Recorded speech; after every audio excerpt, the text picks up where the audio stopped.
एउटा पत्याउनै नसकिने तथ्याङ्क सार्वजनिक भएको छ। अस्ट्रेलियामा पढेका 25,500 विद्यार्थीको प्रमाणपत्र रद्द भएको छ। यसमा थुप्रै नेपाली विद्यार्थीहरू पनि हुनुहुन्छ।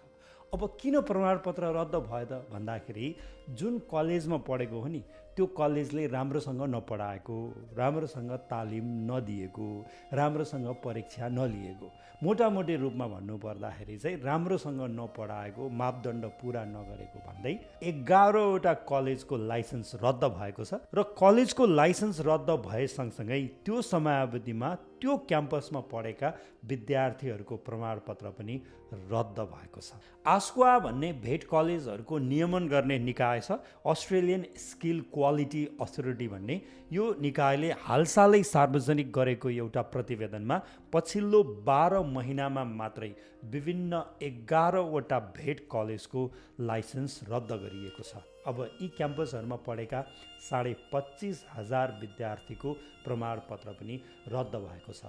अब ती विद्यार्थीहरूले के पढेका रहेछन् त भन्दा सबैभन्दा धेरै चाहिँ एज केयर पढेका रहेछन्, त्यसपछि डिजाबिलिटी पढेका रहेछन्, चाइल्ड केयर पढेका रहेछन्, कम्युनिटी सर्भिस पनि पढेका रहेछन्, अनि कन्स्ट्रक्सन पनि पढेका रहेछन्। यी मेजर विधामा चाहिँ विद्यार्थीहरूको प्रमाणपत्र रद्द भएको छ। अब यो प्रमाणपत्र लिएर कतिजना विद्यार्थी त एज केयरमा काम गरिरहनु भयो होला, केयर होममा काम गरिरहनु भयो होला, होम केयरमा काम गर्नुभयो होला, चाइल्ड केयरमा काम गर्नुभयो होला। तपाईँहरूको प्रमाणपत्र रद्द भइसकेपछि तपाईँहरूले काम गर्न मिल्दैन, तपाईँको प्रमाणपत्र रद्द हुँदैछ भनेर आस्क्वाले तपाईँहरूलाई इमेल पनि पठाएको होला। निश्चित समयावधि दिएर पढेको हो भने चाहिँ तपाईँले पढेको प्रमाणहरू दिनु भनेर पनि तपाईँलाई इमेल आइसकेको हुनुपर्छ। जहाँसम्म हामीले बुझेका छौँ धेरै विद्यार्थीले त आस्क्वाको त्यो इमेलको जवाफै दिएको छैन, किनकि धेरै विद्यार्थीले चाहिँ राम्रोसँग नपढेको भन्ने उहाँहरूलाई पनि थाहा छ। र केही विद्यार्थीले चाहिँ एउटा कलेजमा भनेर पढ्यो, त्यहाँ पढ्यो, अर्कै कलेजबाट आएको सर्टिफिकेट लिएर हिँडिरहनु भएको छ, त्यति पनि ख्याल गर्नुभएको छैन।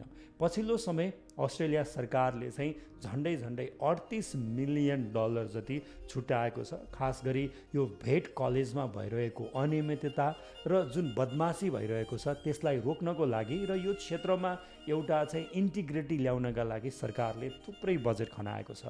र आस्क्वाको प्रतिवेदन अनुसार सन् 2024देखि 25सम्म मात्रै 3127वटा उजुरी परेको छ। अहिले पनि 150वटा जति क्याम्पसहरूमा चाहिँ इन्भेस्टिगेसन भइरहेको भनेर आस्क्वाको रिपोर्टमा देखिन्छ।